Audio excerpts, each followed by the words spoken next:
ऐसा आप देख सकते हैं कि मेरे हाथ में यूनिस्टोन कितने ही सालों से अगर वो पत्थर आपके गुर्दों में हो या पित्ते में, ग्लैडर के भी जहाँ पत्थर होता है ऑपरेशन से नहीं निकलता, लेकिन ये दवा खाने के बाद वो आपको जो यूरिन के जरिए जो है पूरा होकर निकल जाएगा। जहाँ बड़े बड़े ऑपरेशन फेल हो जाते वहां पर ये दवा काम करती है।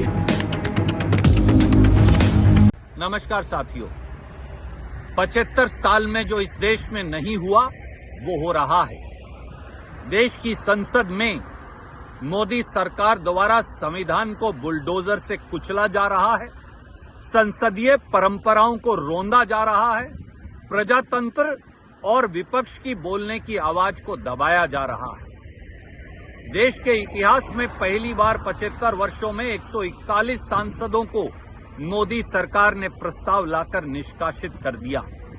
पहली बार 75 वर्ष में विपक्ष मुक्त संसद बना दी गई है, वो लोकसभा हो या राज्यसभा हो।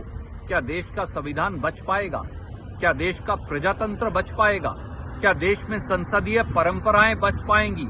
ये सवाल है जो बड़े से बड़े पद पर बैठे लोगों को, पूरी सरकार को, देश के प्रधानमंत्री को, लोकसभा और राज्यसभा के सभापति महोदय को खुद से पूछना पड़ेगा कि विपक्ष अगर होगा ही नहीं, अगर विपक्ष को सरकार निष्कासित कर देगी प्रस्ताव लाकर, तो संसद चलेगी कैसे और संसद के क्या मायने बच पाएंगे। और आज चर्चा हुई किसानों के अपमान की, क्योंकि एक व्यक्ति विशेष ने कुछ कह दिया था।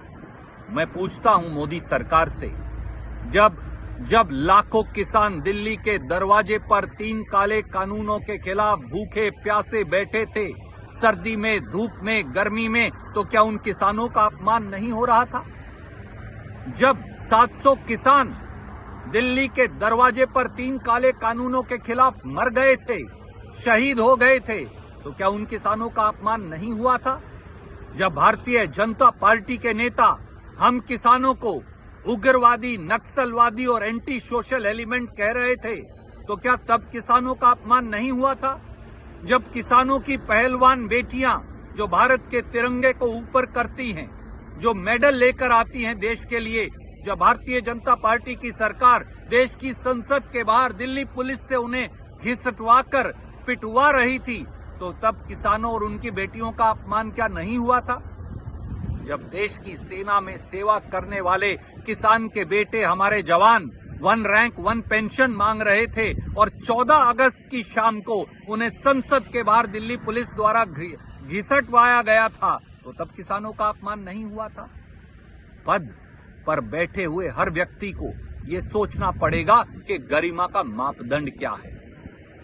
कोई कितने भी बड़े पद पर बैठा हो, वो प्रधानमंत्री हो, वो गृह मंत्री हो, वो राज्यसभा के उपसभापति हों, वो लोकसभा के स्पीकर हों, या वो देश के राष्ट्रपति भी हों, उनकी जात और धर्म नहीं होती, उनका कर्तव्य का बोध होता है।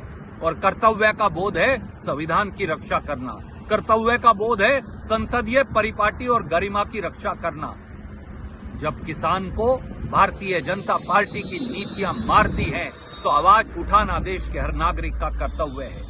मैं केवल इतना कहूंगा, 141 सांसदों को निकालकर देश की संसद नहीं चल सकती, देश की संसदीय परंपराएं नहीं चल सकती, उनकी परिपाटी का निर्वहन नहीं हो सकता, संविधान के अनुरूप संसद नहीं चल सकती।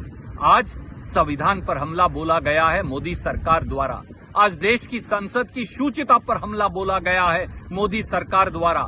आज तानाशाही का आलम यह है कि प्रजातंत्र का दिन दहाड़े गला घोटा जा रहा है। इसलिए हमारा कर्तव्य है संघर्ष करना, हर तरीके से संघर्ष करना, संसद से सड़क तक संघर्ष करना।